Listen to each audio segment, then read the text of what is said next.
Dice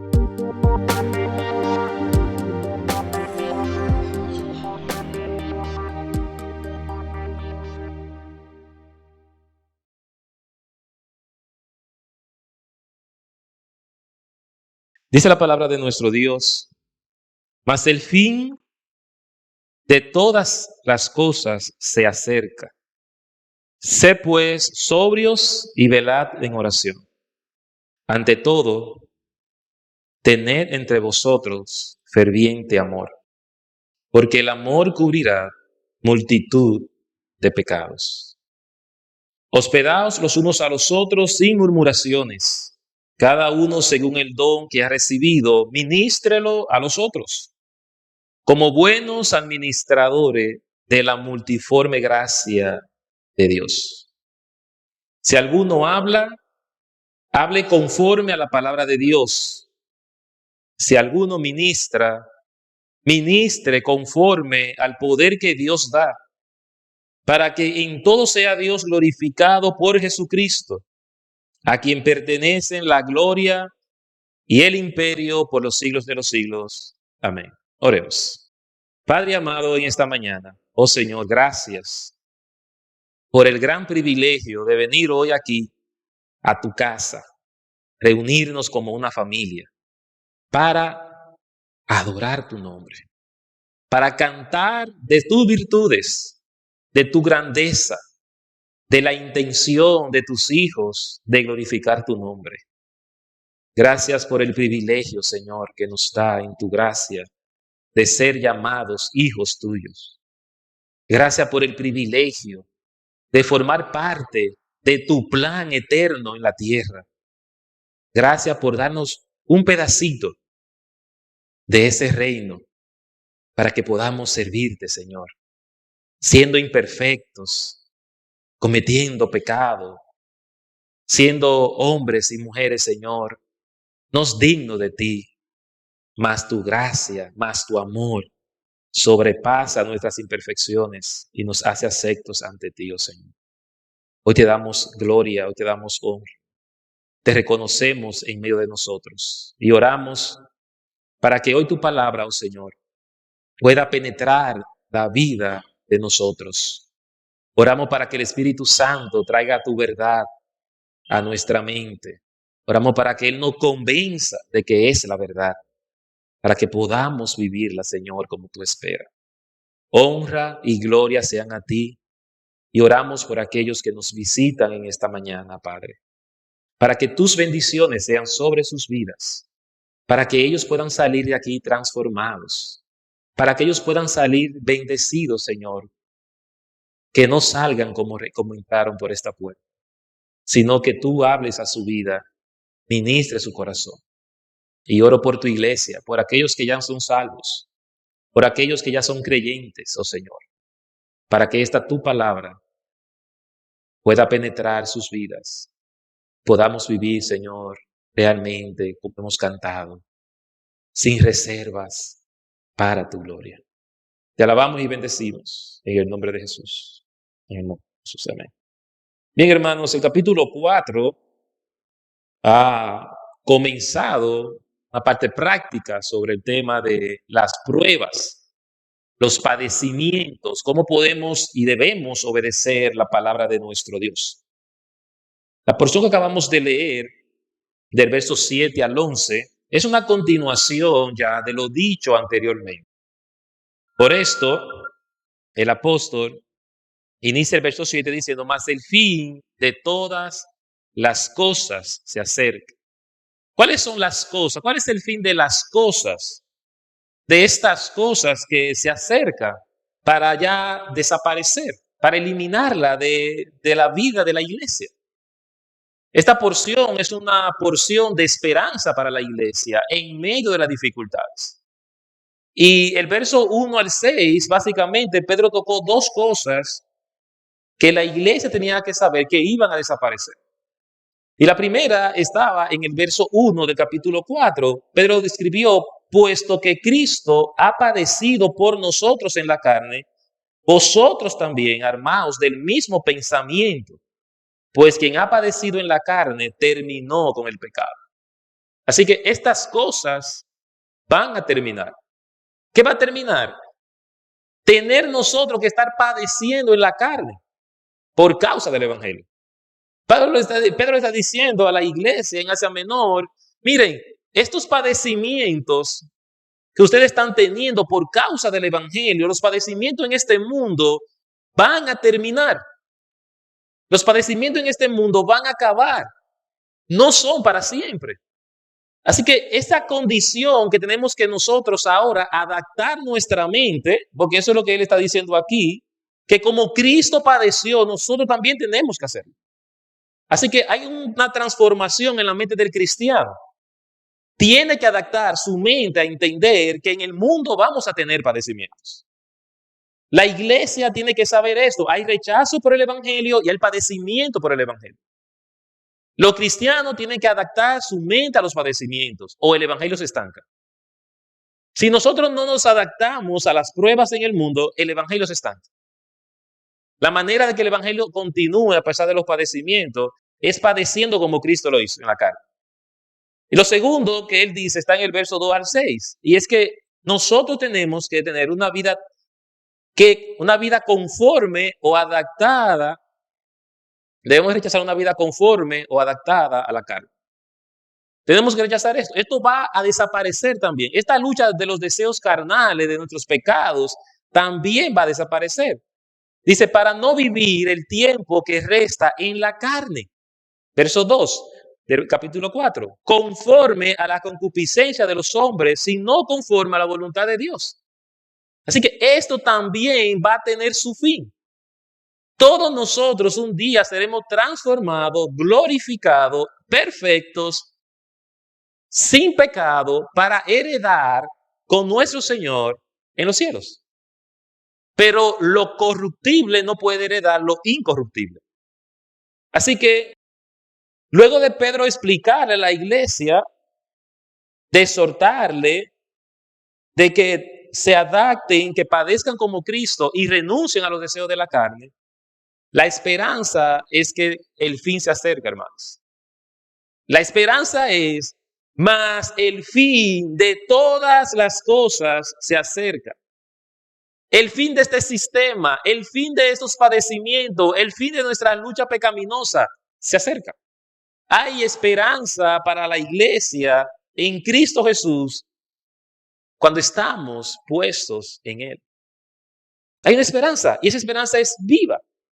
Así que el apóstol Pedro exhorta 5 cosas a la iglesia para que ellos aprendan a vivir pensando en ese fin. La iglesia tenía que ocuparse de 5 cosas. La primera era que ellos tenían que ser sobrios, ellos tenían que velar en oración, ellos tenían que experimentar amor ferviente entre ellos, ellos tenían que hospedarse, ser hospitalarios el uno con el otro, y ellos tenían que ocuparse del ministerio al que fueron llamados. Esos son los 5 principios que vamos a mirar en esta mañana. 5 evidencias de que estamos viviendo conforme, consciente de que el fin se acerca, son estas 5 cosas. Esta es la exhortación del apóstol Pedro a la iglesia. Ellos tenían que ocuparse de estas cosas, pero primero con una mente consciente de que el fin se acerca. Porque el fin se acerca, hermanos, ustedes tienen que hacer estas cosas. Así que la iglesia que se está ocupando de estas cosas es una iglesia que está consciente de ese fin. No sé si podemos entenderlo. ¿Cuánto piensa que el fin está cerca del Señor? Amén. Miren, aún los que no creen en Cristo, aún el inconverso, si usted habla con algún inconverso y usted le pregunta, ¿cómo tú ves la situación del mundo? Le dice, está mal la cosa. Los tiempos están difíciles. La cosa está difícil. La familia está difícil. La economía está difícil. La sociedad está difícil. Está ocurriendo algo extraño. Yo no sé si usted puede percibirlo. Mi esposa y yo hemos hablado de esto muchas veces. Está pasando algo extraño. Porque que yo no puedo mirar en el mundo algo que está funcionando bien. Yo no puedo decir en el mundo que hay cosas que están andando como Dios espera. No veo una cosa. Yo sé si usted tiene alguna cosa. Yo no veo nada. Yo miro a la familia, no me gusta lo que veo. Yo miro a los hijos, no me gusta lo que veo. Yo miro a los esposos, no me gusta lo que veo. Yo miro a los trabajos, no me gusta lo que veo. Miro a la iglesia, no me gusta lo que veo. Es como que todo está preparándose para lo que viene. El Señor Jesús le llamó los principios de dolores. Y aparentemente la humanidad está sufriendo. Todos estamos en un proceso de sufrimiento, de carga, de prueba. Y la iglesia en Asia Menor en este momento estaba experimentando algo similar a esto. Prueba, persecución, dificultades. ¿Qué vamos a hacer como iglesia cuando la cosa se está apretada como está ahora? Y por esto Pedro le exhorta a la iglesia que piensen en primer lugar en que el fin se está cerca, hermanos. Tenemos que poner todos nosotros hoy entender que el fin está cerca. El fin está cerca y por esto lo primero que él dice que nosotros tenemos que ser sobrios y tenemos que velar, tenemos que estar atentos. Y pensando en esto, yo estaba pensando, ¿a cuántos de nosotros nos gusta perdernos el último capítulo de una serie? ¿Quién ve series aquí? Ah, ok, qué bueno. Eso todo me entiende. Usted ve una serie por muchos, ¿verdad? Meses, años a veces, y resulta que le dice mañana el último capítulo y usted dice, no, yo no voy a ver eso. ¿Cuántos hacen eso aquí? Ninguno, ¿verdad? Todos queremos estar ahí a primera hora desde que salga el capítulo para mirarlo. Estamos atentos al fin, estamos atentos a la conclusión de la historia. Nadie se le ocurre ir al cine a ver los Avengers y pararse de los 10 minutos antes para ir al baño o comprar palomitas, ¿verdad? Usted no hace eso. Yo no lo haría. Nadie se para en la película al final para entretenerse o distraerse con otras cosas. La idea del apóstol Pedro aquí es decirle a la iglesia, hermanos, no hay tiempo para distraerse, el tiempo se acerca. Hermanos, no es tiempo de ir a comprar palomita.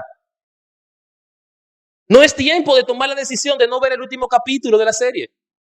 Hoy es el día de que tú y yo nos entendamos esto y nos ocupemos entonces de lo que Dios espera.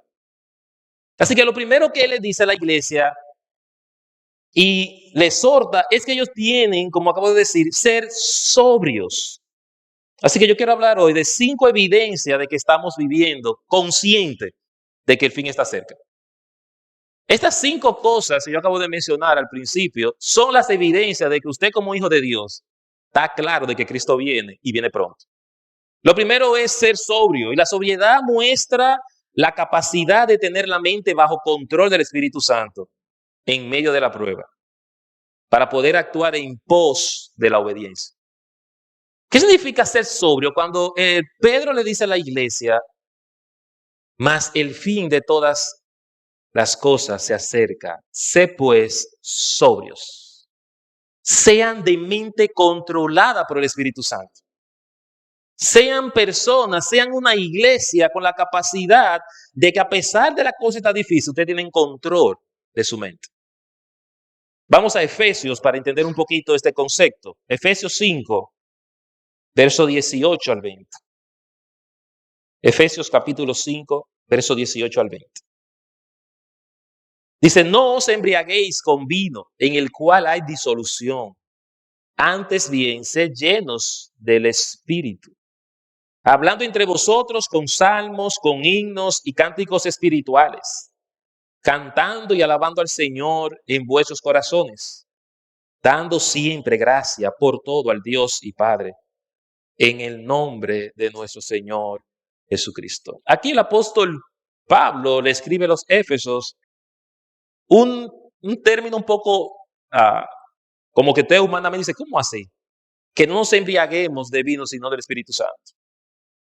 La embriaguez es el control. Cuando usted se emborracha, cuando alguien se emborracha, ¿qué hace? El alcohol le controla. Pierde el control. Está bajo el efecto del alcohol. Por eso el alcohol lo pone a hablar, en un buen dominicano, mucho disparate. Yo sé si usted le ha pasado a hablar con un borracho, pero qué difícil, ¿verdad? Está fuera de control. Te manotean, te galletean.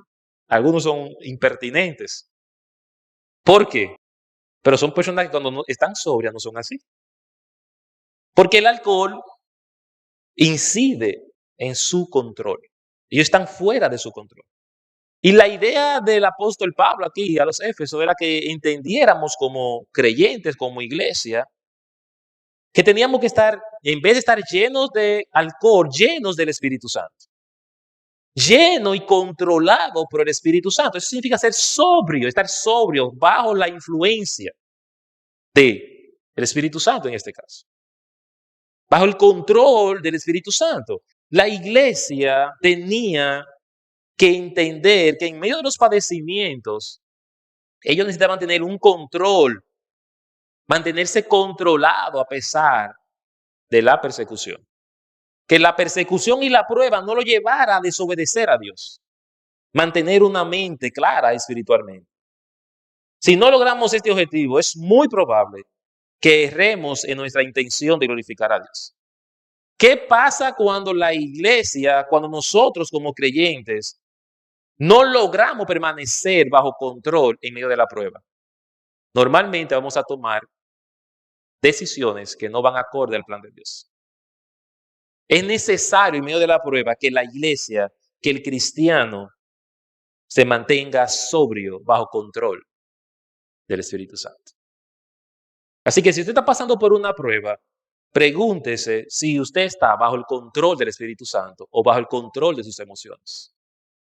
La iglesia tiene que aprender a esperar en el Señor y mantener el control en el Espíritu Santo. Por esto, la palabra siguiente van unidas. Yo quise dividirla, pero básicamente tienen la misma idea y es velar en la oración. Segundo principio, segunda evidencia de que la iglesia está viviendo conforme a que el fin se acerca. Una iglesia que está consciente de que Cristo viene pronto es una iglesia que ora. Vela en la oración.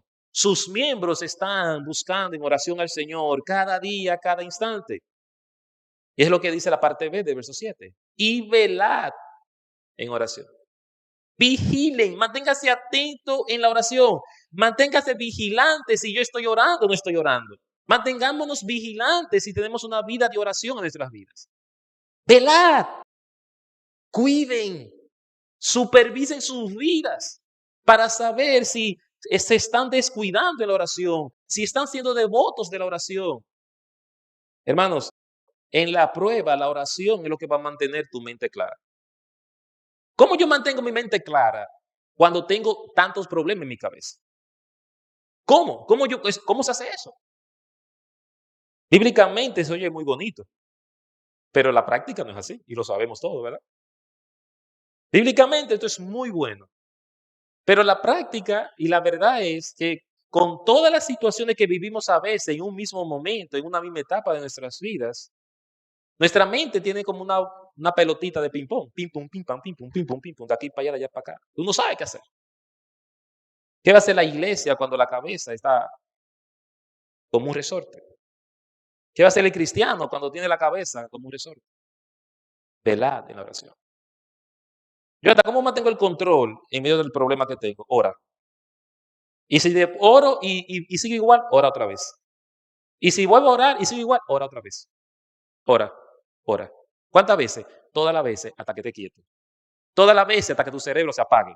Todas las veces hasta que tengas el control de que Dios está en las manos tuyas. Tú estás en la mano de Dios. Hasta ahí tú vas a orar. Por eso el mandato es velar en oración. No es que hagan una oración al día.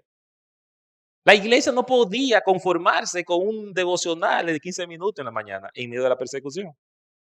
La iglesia tenía que aprender a tener una vida de devoción, de oración. Tenemos que orar, hermanos. ¿Por qué? Voy a dar 3 razones por las que tenemos que orar en medio de las pruebas. Número 1, Romanos 15, 30 al 31. Eso nos libra del mal que nos asedia. El apóstol Pablo le escribe a los romanos y le pide que oren por él a causa precisamente de los padecimientos y la persecución que tenía por el evangelio. Romanos 15, verso 30 al 31 dice, pero os ruego, hermanos, por nuestro Señor Jesucristo y por el amor del Espíritu, que me ayudéis, ¿qué? Orando. Oiga, Pablo, El apóstol Pablo está diciendo, hermanos, oren por mí. A Dios, ¿para qué? Para que sea librado de los rebeldes que están en Judea y que la ofrenda de mi servicio a los santos en Jerusalén sea aceptada, para que con gozo llegue a vosotros por la voluntad de Dios y que sea recreado juntamente con vosotros. Y el Dios de paz sea con todos vosotros. Amén. El apóstol Pablo, un hombre usado por Dios, un hombre con autoridad espiritual, le está diciendo a un grupo de hermanos, oren por mí. Oren por mí para ser librado de los rebeldes que están en Judea. Para ser librado de lo que me están persiguiendo, para ser librado de estas personas que están tan duras a causa del evangelio. Mi hermano, Pablo está pidiendo oración porque el poder de esa oración es lo que va a permitir a él experimentar el poder de Dios en el ministerio que está haciendo y ser libertado de esta situación tan difícil para él. La oración nos libra del mal que nos asedia. Si hay una situación en tu vida que está asediando, te pide oración. Ora. Hablábamos el miércoles de la importancia de tener algunos hermanos orando por nuestras luchas, por nuestras situaciones. Y es por esto, porque necesitamos, hay batallas, hay situaciones a veces donde yo necesito otras personas orando por mí. No puedo solo. No puedo solo. Hermano, hay cosas en nuestra vida que nosotros no las vamos a hacer solo. En segundo lugar, la segunda razón por la que tenemos que orar en medio de las pruebas es para pedir conocimiento y sabiduría que nos permita andar como es digno del Señor. Colosenses capítulo 1, verso 9 y 10, nos dice lo siguiente. Por lo cual también nosotros, desde el día que lo oímos, no cesamos de orar por vosotros y de pedir que seáis llenos del conocimiento y de su voluntad en toda sabiduría e inteligencia espiritual, para que andéis como es digno del Señor, agradándole en todo, llevando fruto en toda buena obra y creciendo en el conocimiento de nuestro Dios. La oración, hermanos. Ellos oraban, Pablo estaba orando por ellos para que el conocimiento y la sabiduría de Dios estuviera en ellos. Y le permitiera no solamente tener conocimiento y sabiduría. Dice, para que anden como es digno del Señor. Fíjense lo interesante. Estamos orando por sabiduría y conocimiento, pero no para anchar nuestros pechos. Sabiduría y conocimiento para andar de tal manera que Dios se sienta orgulloso de nosotros como iglesia. Si no estamos adquiriendo el conocimiento y la sabiduría para saber cómo actuar en medio de los padecimientos, tenemos que orar. Y pedir a otros que oren para que Dios ponga sabiduría y conocimiento. Capítulo 4, ahí mismo en Colosenses, versos 2 y 3. Al terminar la carta, dice lo siguiente. Perseverad en la oración, velando en ella con acción de gracias, orando también al mismo tiempo por nosotros, para que el Señor nos abra puerta para la palabra, a fin de dar a conocer el misterio de Cristo, por el cual también estoy preso. Fíjese que estos hombres de Dios estaban experimentando situaciones, problemas, pruebas, dificultades, cosas que podían estancar el evangelio. Y Pablo está pidiendo oración para que el evangelio no se estanque. Es claro, hermanos, que si estamos en tiempos difíciles hoy en día, esto va a impactar la iglesia. Eso es inevitable. La pandemia sacó ¿qué por ciento de las iglesias? ¿Cuántos cristianos salieron de las iglesias por la pandemia y la prueba? ¿Cuántos han abandonado el evangelio por causa de la prueba? Muchos. Adivine qué va a pasar. Todavía esto no ha terminado. Todavía usted y yo somos vulnerables de abandonar el evangelio por los problemas que vienen en la vida. ¿Qué vamos a hacer? Orar. Orar juntos. Orar. nos vas a permitir a nosotros permanecer firmes. Yo estoy seguro que si usted está aquí hoy, es porque usted es un hombre, una mujer de oración. Usted es un hombre, una mujer de oración. Te ha orado por su vida, por su fe. Le ha pedido al Señor para no alejarse de su camino. Por eso Dios la ha guardado y está aquí. Pero el que se descuidó en la oración, en la prueba, yo le aseguro que no va a poder continuar avanzando. Es necesario orar para esto. Así que, en primer lugar, seamos sobrios, seamos una iglesia de creyentes que están bajo el control del Espíritu Santo. Segundo lugar, velemos en la oración. Estemos ocupados orando cada día por nuestras vidas.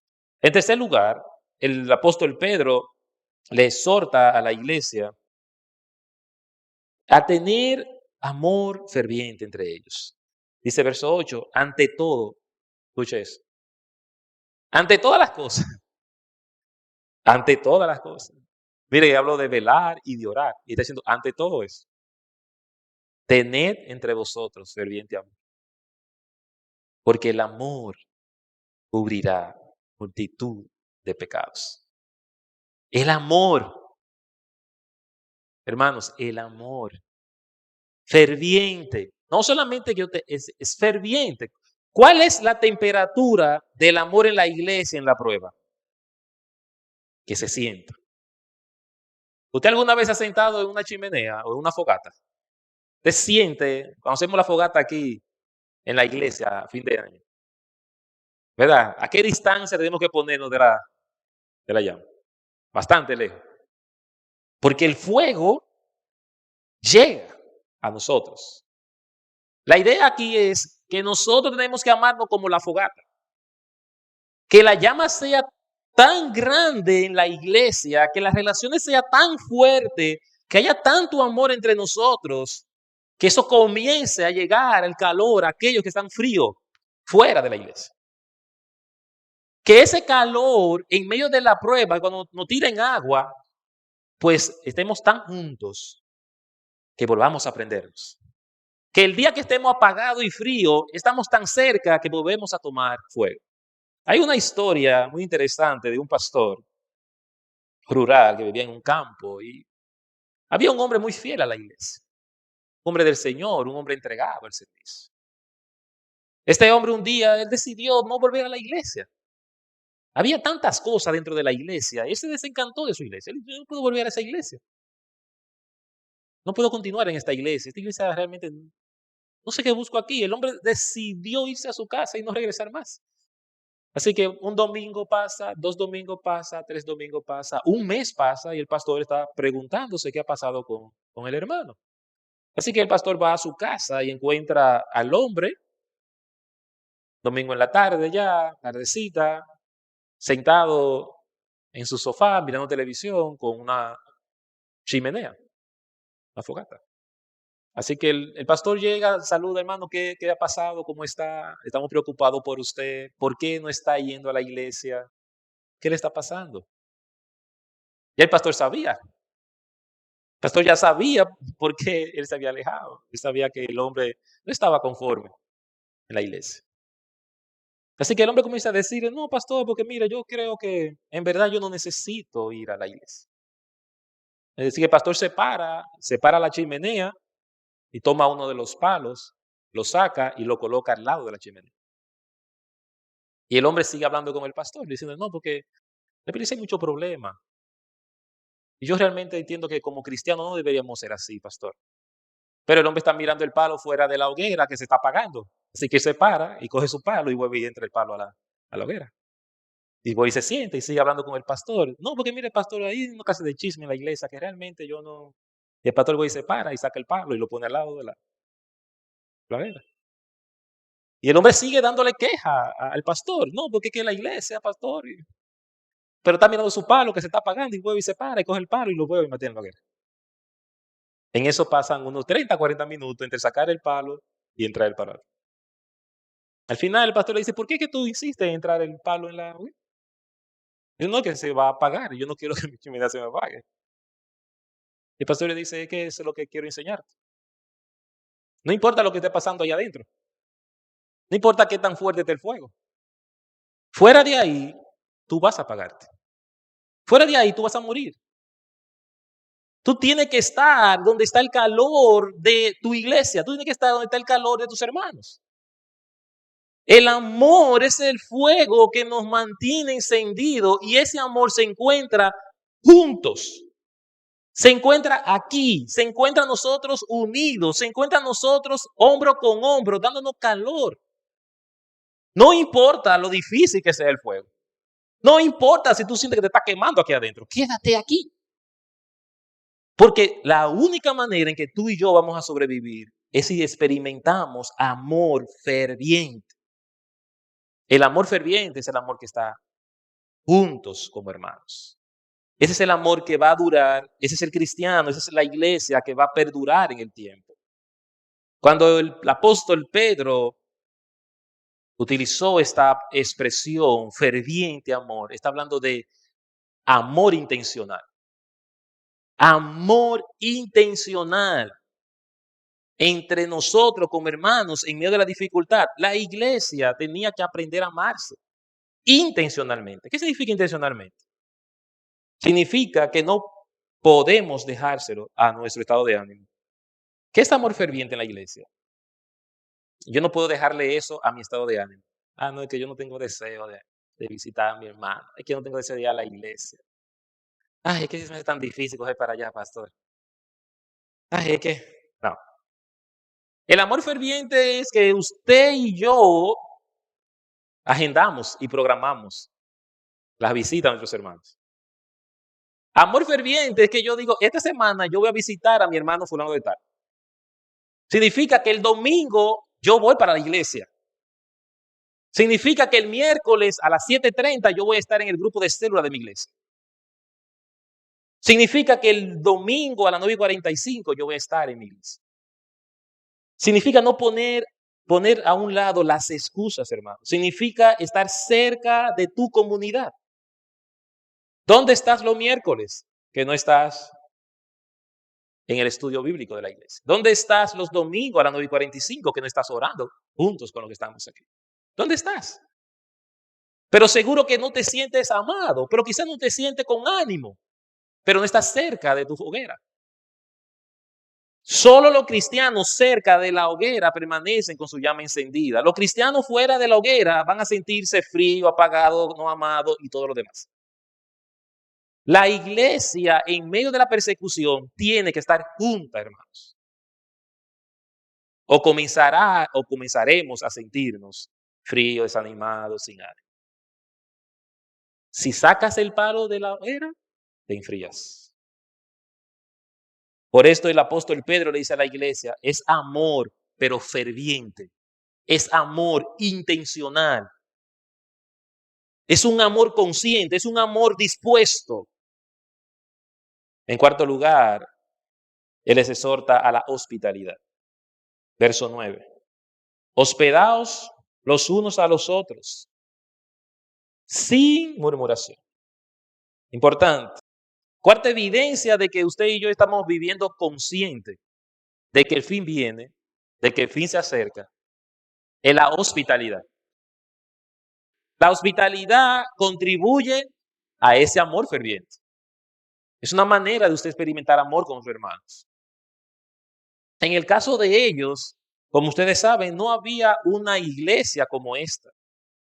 Ellos no se reunían los domingos en un local como este para alabar al Dios y cantar. No fue tanto así la iglesia.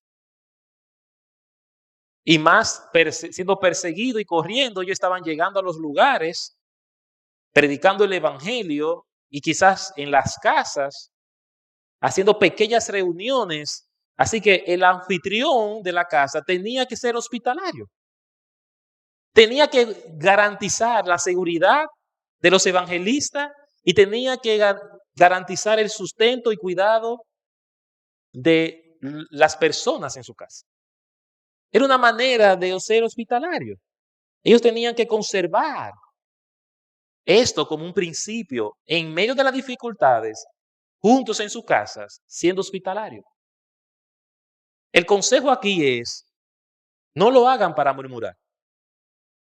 Es decir, el que iba no podía decir, no, pero no hay una cama más bonita que esta. Ay, aquí lo que se come es arroz con huevo. No, no, no. No era para quejarse del anfitrión. No era para murmurar o criticar tampoco, hermanos. Dice, hagan esto sin murmuración. No era un ambiente para críticas, no era un ambiente para murmurar. Así que, ¿qué yo voy a hacer cuando un hermano vaya a mi casa? ¿Qué tenemos que hacer en esa visita, mi hermano y yo? Para que cumplamos este mandato. No es solamente que nos vamos a reunir, es que tenemos que reunirnos con un propósito. Es que tenemos que reunirnos no para dañarnos como hermanos, sino para edificarnos. La hospitalidad bíblica incluye orar juntos como hermanos. Cuando un hermano le visite, trate de que no se vaya de su casa sin orar por él. O orar juntos. Hermano, vamos a orar antes de irte. Oren juntos en esa visita. Hablen de sus vidas y de su familia. ¿Cómo están? ¿Qué está pasando en sus vidas? ¿Cómo están los muchachos? ¿Cuáles son las luchas que están teniendo quizás en el matrimonio con sus hijos? ¿Por cuáles cosas quieren que oren por ellos? Hablen de sus vidas. Compartan lo que están aprendiendo. ¿Qué estás estudiando?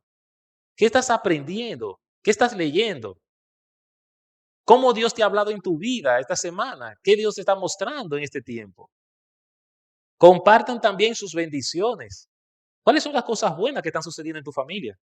¿Qué Dios estás haciendo ahora mismo contigo? Eso le va a dar ánimo, esa hospitalidad, esa camaradería que vamos a tener con los hermanos va a ser de bendición. Rían juntos y usen las palabras de ánimo entre nosotros. Usemos esas palabras de animarnos. Mira, no te descuide, continúa como está, me gusta cómo está llevando tu vida. O mira, hermano, estoy mirando esto. Es bueno que tú trates con tu vida estas partes. La hospitalidad, hermano, es para que la llama entre nosotros suba. Pero cuando yo voy donde mi hermano, yo tengo que invertir ese tiempo en las cosas que van a permitir que esa llama suba. No puedo permitir que la visita sea para murmurar, ni para murmurar a mi hermano sobre su casa, ni para murmurar de los hermanos fuera de esa casa. Murmurar apaga la llama de la iglesia. Así que estos hermanos tenían que reunirse para edificación de sus vidas, para aprovechar el tiempo juntos como familia espiritual. Por último, el apóstol Pedro le dice a la iglesia que deben de ocuparse en el servicio o ministerio conforme al don que Dios le ha dado. Dice verso 10 al 11. Cada uno, según el don que ha recibido, ministrelo a los otros, como buenos administradores de la multiforme gracia de Dios. Si alguno habla, hable conforme a la palabra de Dios. Si alguno ministra, ministre conforme al poder de Dios que Dios da. Para que en todo sea Dios glorificado por Jesucristo, a quien pertenece la gloria, el imperio por los siglos de los siglos. Amén. Amén. Ocupémonos del servicio, del ministerio dado. Una iglesia consciente de que Cristo viene, está ocupada sirviendo. No tiene tiempo para perder. Se está ocupando de trabajar. ¿Qué vamos a hacer? Pastor, ¿cómo vamos a impulsar el evangelio? Pastor, ¿cómo vamos a hacer para que la gente llegue a Cristo? Pastor, ¿cómo vamos a hacer para conservar los hermanos? Una iglesia está inquieta buscando la manera de que estemos ocupados sirviendo en el don que Dios nos ha dado. Es una iglesia que tiene su mente puesta en la herencia incorruptible, inmarcesible que el apóstol Pedro les mencionó al principio. Cada uno dice, según el don que ha recibido. Cada uno. ¿Qué significa esto? Todos tenemos un don. El apóstol está diciendo, los pastores ocúpense de servir, los diáconos ocúpense de servir. Él está diciendo, cada uno cada cristiano, cada creyente, ministre lo que Dios le ha dado a los otros. El ministerio no es privado, el ministerio no es para ti, no es para tú servirte. El ministerio es para que tú le des a otros de lo que Dios te dio. El desafío de nosotros es ahora entonces invertir el don en los demás. ¿Qué significa esto de ocuparnos en servir y ministrar conforme a lo dado? Invierte tu don, invierte tu don en los demás. Esto es lo que está diciendo. Cada uno según el don que ha recibido, ministreselo. ¿A quién? A los otros. Disponga su servicio, su habilidad para que los demás sean bendecidos. Mire, con todo usted puede bendecir a los otros. El don es el regalo de Dios. Todo lo que Dios le ha dado es un regalo. Y todo regalo sirve para bendecir a otros. Todo. Todo lo que usted dice, Señor, gracias por esta casa. Esa casa es un don de Dios, es un regalo. Póngalo a disposición de los demás. Su carro, póngalo a disposición de los demás. Su dinero, póngalo a disposición de los demás. Tu familia, tu ropa, todo lo que usted entienda que es la gracia de Dios para usted, es el don de Dios. Úselo para los demás. Invierta los dones de Dios para bendecir a los demás. En medio de la dificultad, todos vamos a necesitar bendecir y ser bendecidos. Lo segundo que debemos de hacer con el ministerio dado es ser buenos mayordomos del llamado. Esto es importante, hermanos. Mire que el Pedro está diciendo en el verso B del 10, en la parte B del verso 10. Como buenos administradores de la multiforme gracia de Dios. De la multiforme gracia de Dios. Tenemos que ser buenos administradores ahora de lo que Dios me da. Si Dios te llamó a enseñar, tú tienes que administrar el don de la enseñanza. ¿Cuál es el precio de aquellos que han decidido enseñar? El precio es que usted tiene que dedicarle en la semana horas de estudio a cada enseñanza. Y yo no estoy hablando de predicar, estoy hablando de enseñar. Si fue la predicación, yo tengo que administrar mi tiempo para invertir tiempo en mi estudio para poder enseñar los domingos a la iglesia. Yo tengo que administrar mi don. Dios me llamó a predicar. Entonces yo tengo que agendar, programar mi ministerio. Dios me llamó a cantar. Dios me llamó a tocar un instrumento. Yo tengo que administrar lo que le estoy dando a Dios. Yo tengo que ser un buen mayordomo de mi llamado. Yo no puedo permitir que las pruebas, las dificultades de la vida afecten mi llamado. El apóstol Pedro quiere que la iglesia se ocupe y entienda que nosotros tenemos que ser mayordomos del llamado que tenemos. Para no descuidar nuestro llamado, hay que ser buenos administradores del llamado. Eso en primer lugar, hermanos, por encima de nuestras vidas. Después que usted tiene su llamado administrado, de ahí para allá, mire, invierta todo el tiempo que usted quiera en lo que usted entiende. Pero lo primero que debemos hacer como iglesia en medio de la prueba es ser buenos mayordomos de nuestro llamado. ¿A qué Dios te llamó y cómo tú le estás invirtiendo en los demás? Es una responsabilidad. La iglesia tiene que ser buenos mayordomos de esto.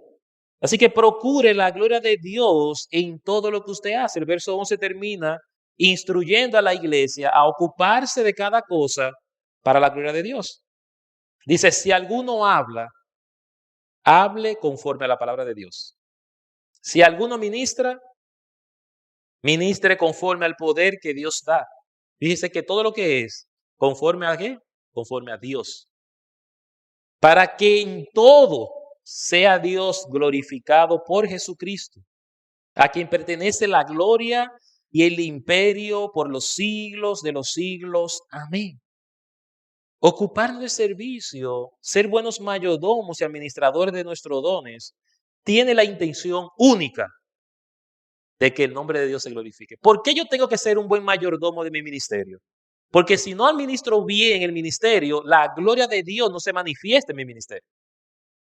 ¿Cómo el ministerio que realizo va a dar gloria a Dios? Va a dar gloria a Dios si yo estoy invirtiendo mi don a los demás, si yo estoy administrando bien mi don, entonces me estoy ocupando de lo que tengo que hacer. Si fue a hablar que Dios lo mandó, hable. Hable, no se quede callado. No, que yo no sé cómo, yo tengo como miedo. Hable. Cuando Dios le dijo a Moisés, ve, habla con Faraón, ve, habla, dile que yo te estoy mandando. Pero que yo soy mudo, que no puedo hablar con el faraón. No, no, ve y habla. Obedece, yo te voy a suplir. Yo te voy a mandar a tu hermano Aarón, pero ve, obedece primero. Primero obedecemos, hermanos, y luego Dios suple. No podemos ponerle excusa a nuestros llamados. Obedecemos primero el llamado y luego Dios equipa lo que necesitamos. No podemos ponerle traba al llamado de Dios. Moisés tenía miedo, él sabía que no podía ir. Imagínese usted, que usted es tartamudo y lo mandan a hablar con el rey. No solamente a hablar, a decirle que tiene que dejar salir el pueblo de Dios. O sea, ¿cómo usted va donde un rey si usted ni siquiera sabe expresarse? Pero a Dios no le importaba eso. Dios quería que él obedeciera. Él sabía lo que iba a hacer. Porque no era la gloria de Moisés. No era si hablaba bonito. Era la gloria de Dios que iba a buscar. Y a veces nosotros no entendemos esto, hermanos. Nuestro ministerio no es para nosotros. Nuestro ministerio es para la gloria de Dios. Es para decir, fue Dios que lo hizo. A mí me encanta cuando la gente dice, Dios lo hizo. Dios me usó. No, yo no sé cómo pasó eso. Yo sentí que Dios me usó. Realmente Dios me usó. Me encanta cuando la gente dice eso. ¿Por qué? Porque está reconociendo su incapacidad para hacer el ministerio. Está reconociendo su incapacidad para hacer la voluntad de Dios. Es un hombre y una mujer que Dios ha usado. Si buscamos la gloria de Dios en lo que estamos haciendo, de corazón, Él lo hará. Y la manera de mostrar esto es que Dios está esperando por nosotros, de que sirvamos a los demás y de que administremos bien lo que Él nos ha dado. Y la gloria de Dios será evidente en cada uno de nosotros. Así que, hermanos, una iglesia que está viviendo consciente de que Cristo viene pronto, es una iglesia sobria, es una iglesia que vela en oración, es una iglesia ferviente en el amor, es una iglesia que practica la hospitalidad y es una iglesia que se ocupa del servicio y el ministerio hacia los demás. Oremos a nuestro Dios. Padre, gracias por tu palabra. Gracias, Señor, por tu verdad. Padre celestial, para ti no es ajeno cada una de las batallas y de la lucha que estamos viviendo hoy y quizás en este mismo momento, en este lugar. Para ti no es ajeno, Señor, nuestras pruebas, nuestras luchas.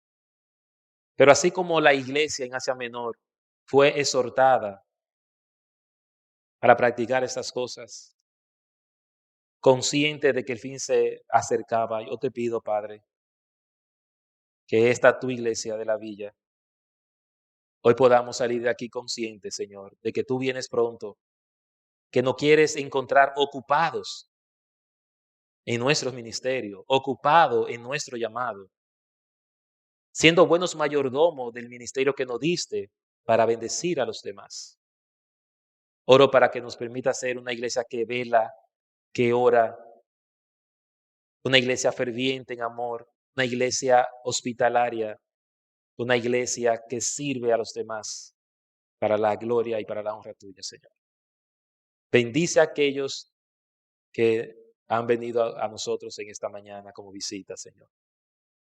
Que ellos puedan, Señor, experimentar también la bendición de formar parte de tu plan, si no te conocen, Padre. Que ellos puedan sentir hoy la necesidad de vivir para ti, de vivir, Señor, este evangelio. Que salgan de aquí animados, de entregar su vida a ti para el servicio de tu evangelio. Que salgan de aquí transformados, Padre, con el ánimo de agregarse a tu cuerpo, de agregarse a tu casa. Te alabamos, Señor, en este día. Te damos gracias por tu palabra. Que tu Espíritu Santo la conserve en nuestros corazones para la gloria tuya. En el nombre de Jesús. Amén. Dios le bendiga, hermanos.